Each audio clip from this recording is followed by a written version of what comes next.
ಪ್ರತಿಯೊಬ್ಬ ಆತ್ಮೀಯ ವೀಕ್ಷಕರೇ, ಹೊಸ ಸರ್ಕಾರ, ಹೊಸ ಭರವಸೆ, ಹೊಸ ವಿಶ್ವಾಸ, ಹೊಸ ಕೊಡುಗೆ. ಕರ್ನಾಟಕ ರಾಜ್ಯದ ಪ್ರತಿಯೊಬ್ಬ ನಿವೃತ್ತ ಸರ್ಕಾರಿ ನೌಕರರು, ಪಿಂಚಣಿದಾರರು, ಸರ್ಕಾರಿ ನೌಕರರಿಗೆ ಈ ಚಾನಲ್ಗೆ ಸ್ವಾಗತ. ಸರ್ಕಾರಿ ನೌಕರರಿಗೆ ಹಾಗೂ ನಿವೃತ್ತ ಸರ್ಕಾರಿ ನೌಕರರಿಗೆ, ಪಿಂಚಣಿದಾರರಿಗೆ ಒಂದು ಗುಡ್ ನ್ಯೂಸ್, ಭರ್ಜರಿ ಗುಡ್ ನ್ಯೂಸನ್ನು ರಾಜ್ಯ ಸರ್ಕಾರ ನೀಡಿದೆ ಅಂತಲೇ ಹೇಳ್ಬೋದು. ಒಂದು ಹೆಚ್ಚುವರಿ ವೇತನ ಬಡ್ತಿ, ಸ್ಪೆಷಲ್ ಇಂಕ್ರಿಮೆಂಟನ್ನು ಸರ್ಕಾರ ಘೋಷಣೆ ಮಾಡಿದೆ. ಈ ಸ್ಪೆಷಲ್ ಇಂಕ್ರಿಮೆಂಟಿಂದಾಗಿ ನೌಕರರ ಸಂಬಳ, ಪಿಂಚಣಿಯಲ್ಲಿ ಭಾರಿ ಹೆಚ್ಚಳ ಆಗುವಂಥ ಒಂದು ವಿಶೇಷವಾದ ಸುದ್ದಿಯನ್ನು ತಂದಿದ್ದೀನಿ. ಈ ಮಾಹಿತಿಯನ್ನು ತಮ್ಮ ಮುಂದೆ ಶೇರ್ ಮಾಡೋದಕ್ಕಿಂತ ಮುಂಚಿತವಾಗಿ ಯಾರೆಲ್ಲ ಈ ಚಾನಲ್ಗೆ ಸಬ್ಸ್ಕ್ರೈಬ್ ಆಗಿಲ್ಲ, ದಯವಿಟ್ಟು ಕೆಳಗಡೆ ಕಾಣ್ತಾರಂಥ ಸಬ್ಸ್ಕ್ರೈಬ್ ಬಟನನ್ನು ಒತ್ತಿ, ಬೆಲ್ ಐಕಾನನ್ನು ಕ್ಲಿಕ್ ಮಾಡಿ, ಆಲ್ ಅಂತ ಮಾಡಿ. ನೀವು ಫೇಸ್ ಮಾಡ್ತಾರಂಥ ಯಾವುದೇ ಪ್ರಾಬ್ಲಮ್ ಇರ್ಬೋದು, ಆ ಪ್ರಾಬ್ಲಮ್ಗಳನ್ನು ಲೀಗಲ್ ಆಗಿ ಸಾಲ್ವ್ ಮಾಡ್ಕೊಳಕ್ಕಿರೋಂಥ ಉತ್ತಮ ವೇದಿಕೆಯಾದ ಸರ್ಕಾರಿ ನೌಕರ ಮಿತ್ರ ಯೂಟ್ಯೂಬ್ ಚಾನಲ್ಗೆ ಜಾಯ್ನ್ ಆಗಿ ಸಬ್ಸ್ಕ್ರೈಬ್ ಮಾಡ್ಕೊಳ್ಳಿ. ಸ್ನೇಹಿತರೆ, ಎಷ್ಟೋ ಹೋರಾಟ ಹೈಕೋರ್ಟಿಂದ ಇರ್ಬೋದು, ಸುಪ್ರೀಂ ಕೋರ್ಟು, KATಯಿಂದ ಹಿಡಿದು ಪ್ರತಿಯೊಂದು ಕಡೆ ಹೋರಾಟವನ್ನು ಮಾಡಿದ್ದು. ಏನು ಹೋರಾಟ? ಕೇವಲ ಒಂದು ಇಂಕ್ರಿಮೆಂಟ್ಗಾಗಿ. ಅದು ಕೇವಲ ಒಂದು ಇಂಕ್ರಿಮೆಂಟ್ ಅಲ್ಲ, ಆ ಒಂದು ಇಂಕ್ರಿಮೆಂಟಿಂದ ಸರ್ಕಾರಿ ನೌಕರರು ರಿಟೈರ್ಡ್ ಆದ ನಂತರ ಅವರ ಪಿಂಚಣಿಯಲ್ಲಿ ಬಹಳಷ್ಟು ಪರಿಣಾಮವನ್ನು ಬೀರುವಂಥ, ಪಿಂಚಣಿಯಲ್ಲಿ ಭಾರಿ ಹೆಚ್ಚಳ ಆಗುವಂತಹ ಒಂದು ವಿಶೇಷವಾದ ಇಂಕ್ರಿಮೆಂಟ್ ಅಂತಲೇ ಹೇಳ್ಬೋದು. ಈ ಇಂಕ್ರಿಮೆಂಟನ್ನು ಹೊಸ ಸರ್ಕಾರ ರಾಜ್ಯ ಸರ್ಕಾರಿ ನೌಕರರಿಗೆ, ನಿವೃತ್ತ ನೌಕರರಿಗೆ ನೀಡಿ ಅಧಿಸೂಚನೆಯನ್ನು ಹೊರಡಿಸಿದೆ. ಅದು ಏನು ಇಂಕ್ರಿಮೆಂಟು, ಅದರಿಂದ ಆಗುವಂಥ ಉಪಯೋಗ ಏನು ಅಂತ ತಿಳಿಯೋಣ ಬನ್ನಿ. ಸರ್ಕಾರಿ ನೌಕರರೇ, ನಿವೃತ್ತಿ ಹೊಂದಿರುವಂಥ ಸರ್ಕಾರಿ ನೌಕರರೇ, ಪಿಂಚಣಿದಾರರೇ, ನಿನ್ನೆ ತಾನೇ ನಾನು ಹೇಳಿದ್ದೆ, ಹೊಸ ಸರ್ಕಾರ, ಹೊಸ ಭರವಸೆ, ಸರ್ಕಾರಿ ನೌಕರರಿಗೆ ಉಪಯೋಗ ಆಗುವಂಥ ಆದೇಶ ಬರುತ್ತೆ ಅಂತ. ಅದಕ್ಕೆ ತಕ್ಕಂತೆಯೇ ರಾಜ್ಯ ಸರ್ಕಾರದಿಂದ ಒಂದು ವಿಶೇಷವಾದ ಶುಭ ಸುದ್ದಿ ಪ್ರತಿಯೊಬ್ಬರಿಗೂ ಬಂದಿದೆ. ಇಯರ್ಲಿ ಇಂಕ್ರಿಮೆಂಟ್, ವಾರ್ಷಿಕ ವೇತನ ಬಡ್ತಿ ಪ್ರಾಪ್ತಿಗಾಗಿ ದಿನಾಂಕದಿಂದ ಹಿಂದಿನ ದಿನಾಂಕದಲ್ಲಿ ರಿಟೈರ್ಡ್ ಆದಂತಹ ರಾಜ್ಯ ಸರ್ಕಾರಿ ನೌಕರರಿಗೆ ಒಂದು ಕಾಲ್ಪನಿಕ ವಾರ್ಷಿಕ ವೇತನ ಬಡ್ತಿಯನ್ನು ಮಂಜೂರು ಮಾಡುತ್ತಾರೆ. ಹೆಚ್ಚುವರಿ ವೇತನ ಬಡ್ತಿ ಅಂತಲೇ ಹೇಳ್ಬೋದು.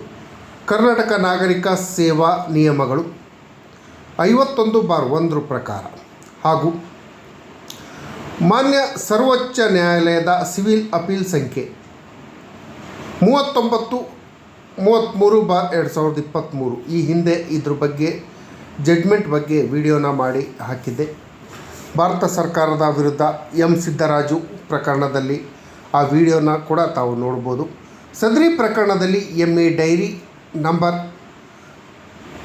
24/00/2024ರಲ್ಲಿ ದಿನಾಂಕ 6/9/2024 ಮಧ್ಯಂತರ ಆದೇಶದ ನಿರ್ದೇಶನವನ್ನು ಅಂತಿಮಗೊಳಿಸಿ ಸರ್ವೋಚ್ಚ ನ್ಯಾಯಾಲಯ 20/2/2025 ಒಂದು ಜಡ್ಮೆಂಟನ್ನು ಕೊಟ್ಟಿತ್ತು. ಈ ಜಡ್ಮೆಂಟ್ ಆಧಾರದಲ್ಲಿ ಹಾಗೂ ಕರ್ನಾಟಕ ಆಡಳಿತ ನ್ಯಾಯಮಂಡಳಿ KAT ದಿನಾಂಕ 20/11/2024 ಆದೇಶ ಅರ್ಜಿ ಸಂಖ್ಯೆ 311/3/2024 ಇದೇ ಸಿದ್ದರಾಜು ತಹಸೀಲ್ದಾರ್, ನಿವೃತ್ತ ತಹಸೀಲ್ದಾರ್ರವರ ಪ್ರಕರಣಕ್ಕೆ ಸಂಬಂಧಪಟ್ಟ ಹಾಗೆ ಈ ಆದೇಶವನ್ನು ರಾಜ್ಯ ಸರ್ಕಾರ ಹೊರಡಿಸಿದೆ ಅಂತಲೇ ಹೇಳ್ಬೋದು. ಕರ್ನಾಟಕ ನಾಗರಿಕ ಸೇವಾ KCSR ರೂಲ್ಸ್ 51/1 ಪ್ರಕಾರ ಇಯರ್ಲಿ ಇಂಕ್ರಿಮೆಂಟನ್ನು ಅದನ್ನು ಗಳಿಸಿದ ದಿನಾಂಕದ ಮರುದಿನದಿಂದಲೇ ಪ್ರಾಪ್ತಿಯಾಗುವಂತೆ, ಇದರಿಂದಾಗಿ 1 ವರ್ಷ ಅರ್ಹತಾದಾಯಕ ಸೇವೆ ಏನೂ ಪ್ರಾಬ್ಲಮ್ ಇಲ್ಲದೇ ಸಂಪೂರ್ಣಗೊಳಿಸಿದರೆ ವಾರ್ಷಿಕ ಬಡ್ತಿ ದಿನಾಂಕದ ಹಿಂದಿನ ದಿನ, ಅಂದರೆ ನಾಳೆ ನಿಮಗೆ ವಾರ್ಷಿಕ ಬಡ್ತಿ ಸಿಗತ್ತೆ. ಅಂದರೆ ನಿಮಗೆ ಜುಲೈ 1ಕ್ಕೆ ವಾರ್ಷಿಕ ಬಡ್ತಿ ಸಿಗತ್ತೆ ಅಂದ್ಕೊಳ್ಳಿ. ಜುಲೈ 1ಕ್ಕೆ ವಾರ್ಷಿಕ ಬಡ್ತಿ ಸಿಗೋಂಥ ಸಮಯದಲ್ಲಿ ನೀವು ಜೂನ್ 31ಕ್ಕೆ ಏನಾದರೂ ರಿಟೈರ್ಡ್ ಆದರೆ ನಿಮಗೆ ಜುಲೈ 1ರ ವಾರ್ಷಿಕ ಬಡ್ತಿಯನ್ನು ಕೊಡಬೇಕು ಅಂತ ಹೇಳಿ ಇದರ ಸಾರಾಂಶ. ಹಲವಾರು ನಿವೃತ್ತ ಸರ್ಕಾರಿ ನೌಕರರು ಪಿಂಚಣಿದಾರರು ಈ ಸೌಲಭ್ಯದಿಂದ ವಂಚಿತರಾಗಿದ್ದರು. ಆ ಸೌಲಭ್ಯವನ್ನು ಕೊಡಬೇಕು ಅಂತ ಹೇಳಿ ಸರ್ಕಾರ ತಿಳಿಸಿದೆ. ಮೇಲೆ ತಿಳಿಸಿದಂತೆ ಕೆಪಿಟಿಷನ್ ವಿರುದ್ಧ ಮುಂದಿನ ಮನಿ ಪ್ರಕರಣದಲ್ಲಿ ತೀರ್ಪನ್ನು ನೀಡಿತ್ತು. ಅದೇ ರೀತಿ ಭಾರತ ಸರ್ಕಾರದ ವಿರುದ್ಧ ಸಿದ್ದರಾಜು ಪ್ರಕರಣದಲ್ಲಿ ವಾರ್ಷಿಕ ಬಡ್ತಿಯು 1 ವರ್ಷ ತೃಪ್ತಿಕರವಾದ ಸೇವೆ ಸಲ್ಲಿಸಿದರೆ ಅದನ್ನು ವಾರ್ಷಿಕ ಬಡ್ತಿಯನ್ನು ಕೊಡಬೇಕು, ಇಯರ್ಲಿ ಇಂಕ್ರಿಮೆಂಟನ್ನು ಕೊಡಬೇಕು. ಸೇವೆಯಲ್ಲಿ ಇಲ್ಲ ಎಂಬ ಕಾರಣಕ್ಕೆ ಅದನ್ನು ನಿರಾಕರಿಸುವುದು ಸರಿಯಲ್ಲ. ಅಂದರೆ 1 ವರ್ಷ ಕಂಪ್ಲೀಟ್ ಮಾಡಿರ್ತಾರೆ, ನಿನ್ನ 1 2 ಅಥವಾ 1 ತಿಂಗಳು 2 ತಿಂಗಳು ಲೀವ್ ಇರುತ್ತೆ. ಅಂಥ ಸಮಯದಲ್ಲಿ ಅದನ್ನು ನೆಪ ಮಾಡಿಕೊಂಡು ವಾರ್ಷಿಕ ಬಡ್ತಿಯನ್ನು ತಡೆ ಹಿಡಿಯೋದು ತಪ್ಪು ಅಂತ ಹೇಳಿ ತಿಳಿಸಿತ್ತು. ಈ ಮೇಲ್ಕಂಡ ಎಲ್ಲ ತೀರ್ಪುಗಳ ಹಿನ್ನೆಲೆಯಲ್ಲಿ ಭಾರತ ಸರ್ಕಾರ ತನ್ನ ಅಧಿಕೃತ ಜ್ಞಾಪನ ಒಂದು ಮೆಮೊವನ್ನು ಹೊರಡಿಸಿತ್ತು. ಈ ಮೆಮೊದಲ್ಲಿ ಜೂನ್ 30 ಹಾಗೂ 31 ಅಥವಾ ಡಿಸೆಂಬರ್ರಂದು ನಿವೃತ್ತರಾಗುವ ನೌಕರರಿಗೆ ಕೇವಲ ಪಿಂಚಣಿ ಲೆಕ್ಕಾಚಾರದ ಉದ್ದೇಶಕ್ಕಾಗಿ, ಅಂದರೆ ಪೆನ್ಷನ್ ಕ್ಯಾಲ್ಕುಲೇಷನ್ ಮಾಡೋ ಉದ್ದೇಶಕ್ಕಾಗಿ ಒಂದು ಕಾಲ್ಪನಿಕ ವಾರ್ಷಿಕ ಬಡ್ತಿಯನ್ನು ಮಂಜೂರು ಮಾಡಬೇಕು. ಇದರಿಂದ ಪಿಂಚಣಿ ಹೆಚ್ಚಳ ಆಗತ್ತೆ, ಪಿಂಚಣಿ ಲೆಕ್ಕಾಚಾರದಲ್ಲಿ ಅವರಿಗೆ ಉಪಯೋಗ ಆಗತ್ತೆ ಅನ್ನೋ ಒಂದು ಮೆಮೊವನ್ನು ಹೊರಡಿಸಿತ್ತು. ರಾಜ್ಯ ಮಟ್ಟದಲ್ಲಿ ಕರ್ನಾಟಕ ಆಡಳಿತ ನ್ಯಾಯಮಂಡಳಿ ಅರ್ಜಿ ಸಂಖ್ಯೆ 31/13/2024ರಲ್ಲಿ ಶ್ರೀ ಕೆ ಸಿದ್ದರಾಜು ತಹಸೀಲ್ದಾರರು ನಿವೃತ್ತರವರ ಆದೇಶದ ಮೂಲಕ ಕೇವಲ ಪಿಂಚಣಿ ಲೆಕ್ಕಾಚಾರದ ಉದ್ದೇಶಕ್ಕಾಗಿ ಒಂದು ಕಾಲ್ಪನಿಕ ವಾರ್ಷಿಕ ವೇತನ ಬಡ್ತಿಯನ್ನು ಮಂಜೂರು ಮಾಡಲು ನಿರ್ದೇಶನವನ್ನು KAT ಕೂಡ ಕೊಟ್ಟಿತ್ತು. ಈ ಎಲ್ಲ ಆದೇಶಗಳಿಂದ ಮಾನ್ಯ ಸರ್ವೋಚ್ಚ ನ್ಯಾಯಾಲಯದ ಅಭಿಪ್ರಾಯದ ಪಟ್ಟಿಯಂತೆ ಒಂದೇ ಯೋಜನೆ ಅಡಿಯಲ್ಲಿ ಬರುವ ಪಿಂಚಣಿದಾರರಿಗೆ ಏಕರೂಪದ ವರ್ಗದಲ್ಲಿ, ಅಂದರೆ 1 ರ್ಯಾಂಕ್ 1 ಪೆನ್ಷನ್ ಅಂತ ಹೇಳಿದ್ನಲ್ಲ, ಅದೇ ವಿಚಾರಕ್ಕೆ ಸಂಬಂಧಪಟ್ಟ ಹಾಗೆ ಕೇವಲ ನಿವೃತ್ತಿಯ ದಿನಾಂಕದ ಆಧಾರದ ಮೇಲೆ ಸಮಾನ ಸ್ಥಿತಿಯ ನಿವೃತ್ತರನ್ನು ವಿಭಜಿಸಿ ಕೇವಲ ಸೌಲಭ್ಯವನ್ನು ನೀಡಿ ಉಳಿದವರಿಗೆ ನಿರಾಕರಿಸುವುದು ಇಂಡಿಯನ್ ಕಾನ್ಸ್ಟಿಟ್ಯೂಷನ್ ಆರ್ಟಿಕಲ್ 14 ವೈಲೇಷನ್ ಆಗತ್ತೆ. ಆದಾಗ್ಯೂ ಕೂಡ ಸೌಲಭ್ಯವನ್ನು ನಿಗದಿತ ದಿನಾಂಕದಿಂದ ಪೂರ್ವಾನ್ವಯವಾಗುವಂತೆ ಹಿಂದಿನ ಅವಧಿ ಬಾಕಿ ಇಲ್ಲದೆ ನೀಡುವುದು ಸಿಂಧುವಾಗಿದೆ ಅಂತ ಹೇಳಿ ಈ ಅನುಸಾರವಾಗಿ ಪ್ರಸ್ತುತ ಸೌಲಭ್ಯವನ್ನು ನಿವೃತ್ತಿಯ ದಿನಾಂಕದ ಯಾವುದೇ ಕಟ್ ಆಫ್ ಇಲ್ಲದೆ ಸಮಾನ ಸ್ಥಿತಿಯಲ್ಲಿರುವ ಎಲ್ಲ ನಿವೃತ್ತರಿಗೂ ಕೂಡ ವಿಸ್ತರಿಸಲು ಉದ್ದೇಶಿಸಲಾಗಿದೆ. ಅಂದರೆ ಎಲ್ಲ ನಿವೃತ್ತ ನೌಕರರಿಗೂ 1 ರ್ಯಾಂಕ್ 1 ಪೆನ್ಷನ್ ಥರ ಇದನ್ನು ವಿಸ್ತರಿಸೋಕ್ಕೆ ತಿಳಿಸಿದೆ ಅಂತ ಹೇಳಿದೆ. ಸರ್ವೋಚ್ಚ ನ್ಯಾಯಾಲಯದ ಎಲ್ಲ ಆದೇಶಗಳು ಹಾಗೂ ಮಾರ್ಗದರ್ಶಿ ಸೂತ್ರದ ಆಧಾರದಲ್ಲಿ ಕರ್ನಾಟಕ ರಾಜ್ಯ ತನ್ನದೇ ಆದ ನೀತಿಯನ್ನು ಈ ಕೆಳಕಂಡಂತೆ ರೂಪಿಸಿಕೊಂಡಿದೆ ಅಂತ ಹೇಳಿ ಆದೇಶವನ್ನು ತಿಳಿಸಿದೆ. ಕರ್ನಾಟಕ ಸರ್ಕಾರದ ಆದೇಶ ಸಂಖ್ಯೆ IE3 SRS 2026 ಬೆಂಗಳೂರು 4/6/2026ರಂದು ಈ ಪ್ರಸ್ತಾವನೆಯಲ್ಲಿ ವಿವರಿಸಿದಂತಹ ವಿಚಾರಕ್ಕೆ ಸಂಬಂಧಪಟ್ಟ ಹಾಗೆ ವಾರ್ಷಿಕ ಬಡ್ತಿ ಅಗತ್ಯಕ್ಕೆ 1 ವರ್ಷ ಅರ್ಹತಾದಾಯಕ ಸೇವೆಯನ್ನು ತೃಪ್ತಿಕರವಾಗಿ ಪೂರೈಸಿದರೆ ಅಂತಹ ವಾರ್ಷಿಕ ಬಡ್ತಿಯನ್ನು ಗಳಿಸಿದ ದಿನಾಂಕದಂದು ಅವರೇನಾದರೂ ರಿಟೈರ್ಡ್ ಆಗಿದ್ದರೆ ಅಥವಾ ಸ್ವಯಂ ನಿವೃತ್ತಿ ಹೊಂದಿದಾಗ ರಾಜ್ಯ ಸರ್ಕಾರಿ ನೌಕರರಿಗೆ ಮಾಸಿಕ ಪಿಂಚಣಿ ನಿಗದಿಪಡಿಸುವ ಉದ್ದೇಶಕ್ಕೆ ಮಾತ್ರ, ಪೆನ್ಷನ್ ಫಿಕ್ಸೇಷನ್ನಿಗೆ ಓನ್ಲಿ, ಒಂದು ವಾರ್ಷಿಕ ವೇತನ ಬಡ್ತಿಯನ್ನು ಕಾಲ್ಪನಿಕವಾಗಿ ಮಂಜೂರು ಮಾಡಲು ಕೆಲವೊಂದು ಷರತ್ತುಗಳನ್ನು ವಿಧಿಸಿ ಆದೇಶವನ್ನು ನೀಡಿದೆ. ಆರ್ಥಿಕ ಪ್ರಯೋಜನವು ಈ ಆದೇಶದ ಹಿಂದಿನಿಂದ ಭವಿಷ್ಯರ್ಥವಾಗಿ ಲಭ್ಯ ಆಗತ್ತೆ. ಅಂದರೆ ಪೆನ್ಷನಿಗೆ ಮಾತ್ರ ಇದು ಯೂಸ್ ಆಗುತ್ತೆ, ಆದರೆ ಯಾವುದೇ ಅರಿಯರ್ಸ್ಗಳು ಇರೋದಿಲ್ಲ.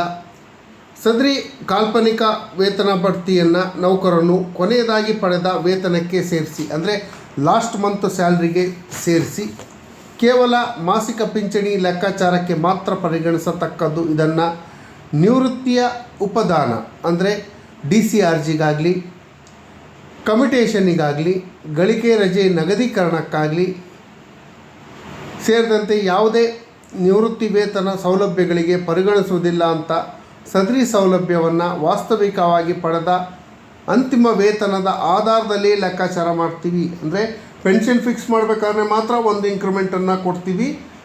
DCRG ಕಮಿಟೇಷನ್ EL ಎನ್ಕೇಸ್ಮೆಂಟ್ ಸೇರಿದಂತೆ ಬೇರೆ ಎಲ್ಲವನ್ನೂ ಕೂಡ ಆ ಒಂದು ಇಂಕ್ರಿಮೆಂಟನ್ನು ತೆಗೆದು ಲೆಕ್ಕಾಚಾರ ಮಾಡ್ತೀವಿ ಅನ್ನೋ ಒಂದು ಕಂಡೀಷನನ್ನು ಹಾಕಿದರೆ ಸ್ಥಗಿತ ವೇತನ ಬಡ್ತಿ ಸ್ಟ್ಯಾಗ್ನೇಷನ್ ಇಂಕ್ರಿಮೆಂಟ್ ಸ್ವಯಂಚಾಲಿತವಾಗಿ ಪ್ರಾಪ್ತಿಯಾಗದೆ ಪ್ರತಿ ಬಾರಿಯೂ ಪ್ರತ್ಯೇಕ ಕಾರ್ಯಕಾರಿ ಆದೇಶದ ಮೂಲಕ ಮಂಜೂರಾಗುವುದರಿಂದ ಈ ವೇತನ ಬಡ್ತಿಗೆ ನಿಗದಿಗೊಳಿಸಿದಂಥ ದಿನಾಂಕ ಇಲ್ಲದಿದ್ದರೆ ಈ ಆದೇಶದ ವ್ಯಾಪ್ತಿಗೆ ಸ್ಥಗಿತಗೊಳ್ಳುತ್ತೆ ಅಂತ ಹೇಳಿ ಕೂಡ ಈ ಆದೇಶದಲ್ಲಿ ತಿಳಿಸಿದ್ದಾರೆ. ಅದರ ಜೊತೆಯಲ್ಲಿ KCSR ನಿಯಮ 51 ಪ್ರಕಾರ ಸಾಮಾನ್ಯವಾಗಿ ವಾರ್ಷಿಕ ವೇತನ ಬಡ್ತಿ ಮಾತ್ರ ಸೀಮಿತ ಆಗುತ್ತೆ. ಈ ಆದೇಶದ ಸೌಲಭ್ಯವನ್ನು ಪಡೆಯುವಲ್ಲಿ ಪಿಂಚಣಿದಾರರಿಗೆ ಮತ್ತು ಅಂತಹ ಪಿಂಚಣಿದಾರರು ಮೃತಪಟ್ಟಿದ್ದರೆ ಅವರ ಕುಟುಂಬದವರಿಗೆ ಭವಿಷ್ಯತ್ತಿಗೆ ಮಾತ್ರ ಮಂಜೂರಾತಿಯನ್ನು ಮಾಡ್ತೀವಿ.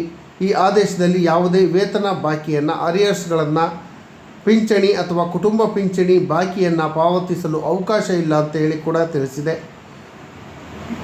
ಸೇವೆಯಲ್ಲಿರುವಾಗ ಮೃತಪಟ್ಟ ಪ್ರಕರಣದಲ್ಲಿ ನಿವೃತ್ತಿ ಎಂದು ಪರಿಗಣಿಸಲಾಗುವುದಿಲ್ಲವಾದ್ದರಿಂದ ಅಂತಹ ಪ್ರಕರಣದಲ್ಲಿ ಕಡ್ಡಾಯ ನಿವೃತ್ತಿಗೊಳಿಸುವ ದಂಡನೆಯನ್ನು ವಿಧಿಸಿದ ಪ್ರಕರಣದಲ್ಲಿ ಈ ಆದೇಶವನ್ನು ಅನ್ವಯಿಸೋದಿಲ್ಲ ಅಂತ ಕೂಡ ತಿಳಿಸಿದೆ. ಮಾನ್ಯ ನ್ಯಾಯಾಲಯ ಹಾಗೂ ಆಡಳಿತ ನ್ಯಾಯಮಂಡಳಿ ನಿರ್ದಿಷ್ಟ ಆದೇಶಗಳಿರುವ ಪ್ರಕರಣಗಳಲ್ಲಿ ಆದೇಶದ ದಿನಾಂಕದಿಂದ ಜಾರಿಗೆ ಬರುವಂತೆ ಕಾಲ್ಪನಿಕ ವೇತನ ಬಡ್ತಿಯನ್ನು ಮಾಸಿಕ ನಿವೃತ್ತಿ ವೇತನಕ್ಕಾಗಿ ಮಾತ್ರ ಬಳಸ್ಕೊಳ್ಬೋದು ಅಂತ ಹೇಳಿ ತಿಳಿಸಿದೆ.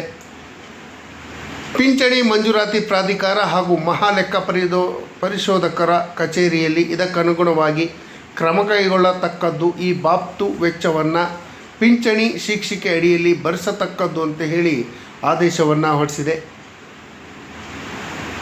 ಈ ಸಂಬಂಧ ಕರ್ನಾಟಕ ನಾಗರಿಕ ಸೇವಾ ನಿಯಮಗಳಿಗೆ ಸೂಕ್ತ ಅಮೆಂಡ್ಮೆಂಟ್ ಆಗೋದ್ರಿಂದ ಅದನ್ನು ಪ್ರತ್ಯೇಕವಾಗಿ ಮಾಡಲಾಗತ್ತೆ ಅಂತ ಹೇಳಿ ಕರ್ನಾಟಕ ರಾಜ್ಯದ ರಾಜ್ಯಪಾಲರ ಆದೇಶದ ಅನ್ವಯ ಅವರ ಹೆಸರಿನಲ್ಲಿ N. ವನಿತಾ ಸರ್ಕಾರದ ಉಪಕಾರ್ಯದರ್ಶಿಗಳು ಆರ್ಥಿಕ ಇಲಾಖೆ ಸೇವೆ 1 ರವರು ಈ ಆದೇಶವನ್ನು ಹೊರಡಿಸಿದ್ದಾರೆ. ನಿವೃತ್ತ ನೌಕರರು ಪಿಂಚಣಿದಾರರಿಗೆ ಸಮಸ್ಯೆ ಆಗುವಂಥ ಸಮಯದಲ್ಲಿ ಮಾನ್ಯ ಸುಪ್ರೀಂ ಕೋರ್ಟ್ ಹಾಗೂ ಸರ್ಕಾರದ ಆದೇಶಗಳು ಹೆಚ್ಚುವರಿ ಪಿಂಚಣಿಯನ್ನು ಪಡ್ಕೊಳ್ಳೋಕ್ಕೆ ಅವಕಾಶ ಇರುತ್ತೆ. ಹೆಚ್ಚಿನ ಪಿಂಚಣಿ ಒಂದು ಇಂಕ್ರಿಮೆಂಟ್ನ ಹೆಚ್ಚಿನ ಪಿಂಚಣಿ ಪಡ್ಕೊಳ್ಳೋಕ್ಕೆ ಅವಕಾಶವನ್ನು ಮಾಡಿಕೊಡುತ್ತೆ ಅಂತ ಹೇಳ್ತಾ ಈ ಮಾಹಿತಿ ಯಾರಿಗೆಲ್ಲ ಇಷ್ಟ ಆಗಿದೆ ದಯವಿಟ್ಟು ಕೆಳಗಡೆ ಕಾಣ್ತಾರಂಥ ಸಬ್ಸ್ಕ್ರೈಬ್ ಬಟನನ್ನು ಒತ್ತಿ ಬೆಲ್ ಐಕನನ್ನು ಕ್ಲಿಕ್ ಮಾಡಿ ಆಲ್ ಅಂತ ಮಾಡಿ ನೀವು ಫೇಸ್ ಮಾಡ್ತಾ ಇರೋಂಥ ಎಲ್ಲ ಪ್ರಾಬ್ಲಮ್ಗಳನ್ನು ಲೀಗಲ್ ಆಗಿ ಸಾಲ್ವ್ ಮಾಡ್ಕೊಳ್ಳೋಕ್ಕಿರೋಂಥ ಉತ್ತಮ ವೇದಿಕೆಯಾದ ಸರ್ಕಾರಿ ನೌಕರ ಮಿತ್ರ